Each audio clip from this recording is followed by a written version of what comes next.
Of all the new lore Disney's added to Star Wars, the one I struggle with the most is a Sith disciple living in a cave having access to Bed Bath & Beyond for his pillows. Well, it doesn't smell like urine or Dr. Pepper, so I guess this is safe to drink and definitely not an odorless poison. Bottoms up! We already didn't know this planet. You didn't need to tell us that we didn't know it. Chewbacca isn't chowing down on the merchandise opportunities in this scene. This cut back to Soul taking off suggests that the stranger flew to an entirely different planet, parked in the ocean, took May to a cave, and treated her wounds, all before Soul has even left orbit or attempted to communicate with the Jedi. How long is that f***ing hike? My whole team is dead. He hikes. Whole team? It's kind of f***ed up that Soul is going to use this as an excuse to kill off Basil, too. I mean, I respect it, but still. Comms and running. Ooh, I bet May has been sneaking around and managed to disable the comms to buy her some time. Oh, that's not what happened at all? Transmitter just randomly not working for no good reason? Yeah, no, I guess that's super satisfying, too. Daggers that make a shing noise against fabric, or better yet, thin air. Also, do certain Jedi powers like awareness of your surroundings and detecting disturbances in the Force skip a generation? Asking for a soul. Take the wheel. Spaceships that have wheels. Look, I know it's probably not hooked up to anything physical, but it's still a fucking weird thing, and we all know they exist purely because it looks cool in big chase scenes. What the f*** is Basil doing? He knows the Osha they have on board is actually May. Why not immediately tell Soul? Looks like Basil's finally making friends with Pip in the name of the greater good, and I look forward to seeing where all this team up is going in anticipation that it won't be a waste of f***ing time that hits an almost immediate dead end and essentially just pads the runtime with some misplaced humor beats. Wow.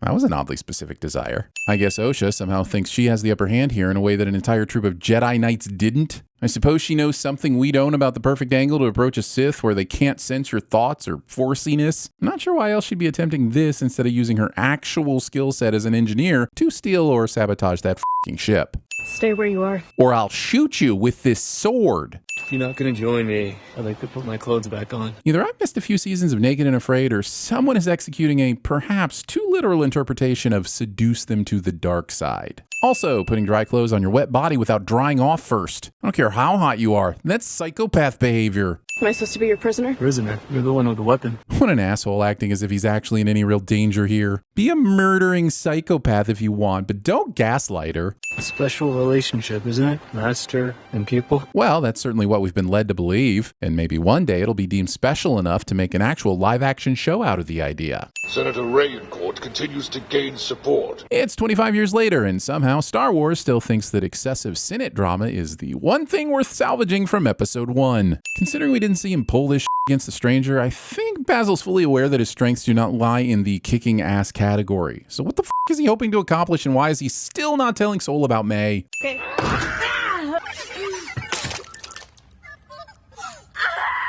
Welcome to the May Gets Home Alone portion of the episode. Please take a moment to seek out your nearest medical professional to treat any tonal whiplash you may be experiencing. What if I reset you to factory settings? I would hope that doing a factory reset on a quasi-sentient droid would be harder than rebooting a dead Tamagotchi.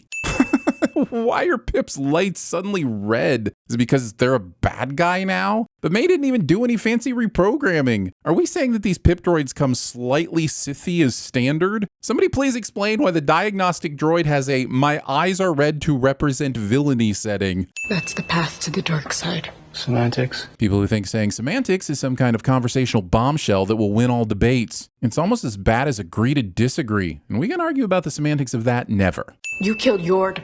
A man who didn't hesitate to turn you in for a crime you didn't commit. Yord didn't turn her in. He came to arrest her. The police don't turn you in. They didn't throw me away. Then why aren't you a Jedi? Because I failed! Yeah, but they still could have thrown you away because you failed. There's your semantics. But when you lose everything, that's when you're finally free. Free to what? Get everything back so you can lose it again, so you can be free to find your purpose and lose it all again in the name of freedom? When are we going to get some fucking Sith specifics instead of this gibberish? Modern Star Wars seems to be filled with these vague mantras that are endlessly open to interpretation. It's almost like some shows are afraid to nail down what anyone actually believes because the guy who has all the answers decided he didn't want to play with his philosophical toys anymore. How could I not have sensed that villain's true intentions when we first met him on Olega?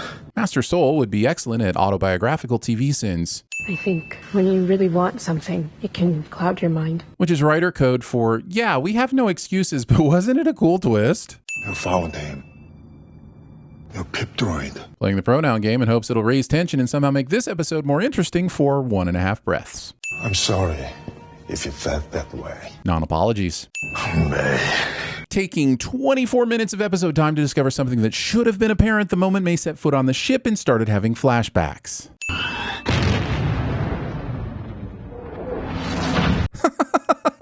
What? What are the odds of these two ships appearing and disappearing within 5 seconds of each other? 1,000,000,000 to 1? Okay, I'll call it bullshit and you can call it dramatically timed. And then we'll agree to disagree on the semantics of it all. Seems an umber moth colony hatched last night and wreaked havoc on a local settlement. That could explain a large amount of casualties. Honestly, I don't know why Palpatine ever bothered with an army of clones. All he needed to do was start farming these alien cicadas that can apparently take out any number of Jedi, and no one thinks it's weird or something the space wizards should be able to handle. But also a sensory deprivation headpiece, like we used as younglings. Well, sensory deprivation, except for your sight, right? Because there's clearly some light leaking through here when we see the NPOV. And you're hearing because you had a conversation with Soul while wearing it, so you clearly heard him. So it blocks out your taste, touch, and smell? That doesn't seem all that useful. Also, I 100% guarantee this thing smells like absolute sweaty Sith, so I'm not buying it blocking your sense of smell either.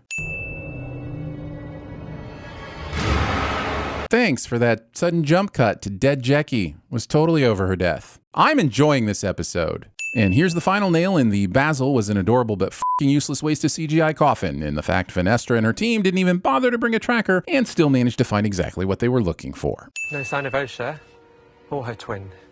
They must have survived somehow. Or they were taken away by the terrifying Jedi-slaying moths to be consumed at their lair.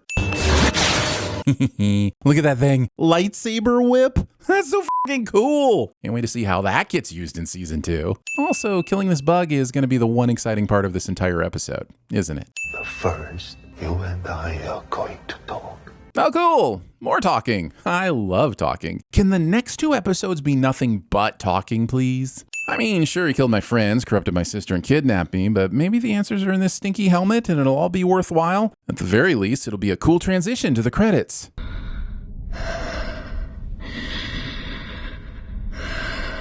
Nailed it.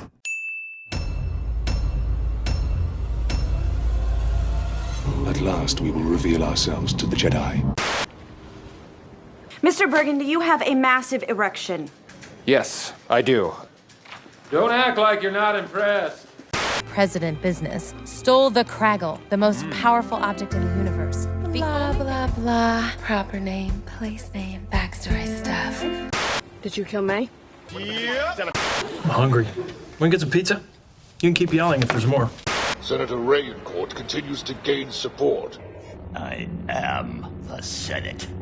That's your strength in the Force, Osha. I know you're playing me, but you're right.